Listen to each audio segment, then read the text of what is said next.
The president ran on a program of a humble foreign policy, no nation building and no policing of the world, and he changed his tune. And now we are fighting a war, and our foreign operations around the world to maintain our empire is now approaching $1 trillion a year. That's where the money's going, and that's where it has to be cut so we can take care of education and medical cares that are needed here in this country. Governor Gilmore.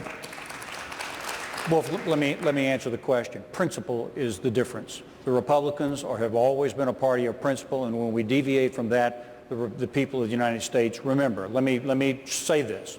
Number one, on the issue of immigration, it violates the principle of the rule of law, and if we pass this bill and support it as Republicans, we will lose again. Spending, if we continue to earmark and spend, we will be violating our principles. And finally, on taxes, the president has a pretty good tax program, as a matter of fact, that's not only helped the economy, but helped regular people. And Hillary Clinton is wrong when she says that we should eliminate those tax cuts. Thank you. Congressman?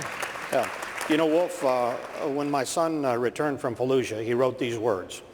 He said, "Families lift our nation up.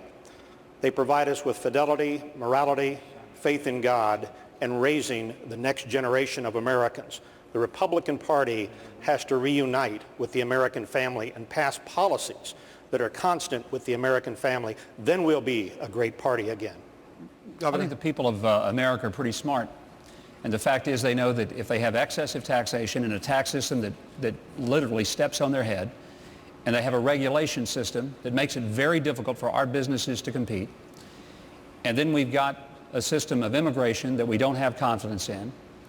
And in addition to that, we have litigation that makes it very difficult for our businesses to be able to operate in the free enterprise system. The result is a job migration.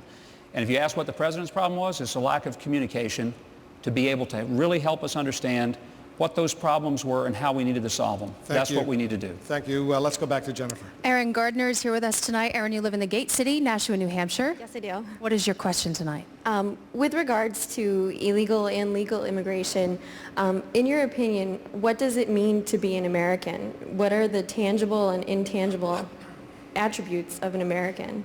Congressman Tancredo. It means, number one, cut from the past. If you come here as an immigrant, great. Welcome. If you come here legally, welcome. It means you cut your ties with the past, familial, especially political ties with the country from which you came. But let's be serious about this, you guys. We can talk about all the immigration reform we want, and what it's got to get down to is this: are we ready for a timeout? Are we actually ready to say enough is enough? We have to stop all legal immigration except for people coming into this country as family members, immediate family members, and or refugees. Are we willing to actually say that and say enough isn't? We have got to actually begin the process of assimilating people who have come in this great wave of immigration. The process of assimilation is not going on. And how long will it take us for us to catch up with the millions of people who have come here both legally and illegally and assimilate them? I'll tell you this, it'll take this long, until we no longer have to press 1 for English and 2 for any other language. I promised Governor Huckabee you'd have a chance to weigh in on this immigration issue. Do you agree with Congressman Tancredo that the U.S. should effectively end most legal immigration into the country? No, I disagree with that. I think that there are a number of people that we should welcome into this country, and it's certainly engineers and doctors and scientists that we may need legally coming here. What we need to do is to have a border that is sealed, and the same kind of process that we have to go through if we go into a stadium. We go in one at a time, and we have a ticket.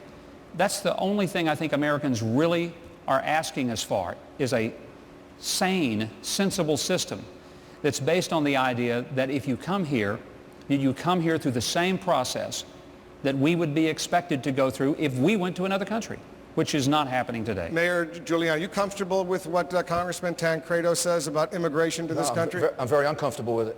I mean, the reality is it's one thing to be debating illegal immigration. It's a very complex subject. I think we've had a very good debate about it, and I think the bill needs to be fixed in the way that I've indicated. But we shouldn't be having a debate about legal immigration. Abraham Lincoln defined what an American is better than I'm going to be able to do it, or Congressman Tancredo, or anyone on the stage. Abraham Lincoln, who fought the Know Nothing movement, said, being an American is not whether you came over on the Mayflower or you came here yesterday. How much do you believe in freedom? How much do you believe in freedom of religion? How much do you believe in freedom for women? How much do you believe in the right to vote? How much do you believe in the rule of law? The person who believes in that the most is the best American, and the person who doesn't isn't an American. And that's Abraham Lincoln's words. We should always be open to legal immigration. It reforms us. It makes us better. It brings us people who want to make a better life for themselves and their families. If we lose that, we lose the genius that has made America what it is. I'm going to go back to Jennifer in a second, but I want Senator McCain to respond as well. When you hear what Congressman Tancredo says, what goes through your mind? It's beyond my realm of thinking. Look, America is a land of opportunity. The question was just asked, what is it to be an American? It's to share a common goal that all of us, a principle, are created equal and endowed by our Creator with certain inalienable rights. That means we go as far as our ambition will take us. That means we have a better life for ourselves and our children. And the lady that holds her lamp beside the golden door is still the ideal and the dream. Of course it has to be legal. Of course that it has to be regulated. And 18 months, by the way, will go by while we fix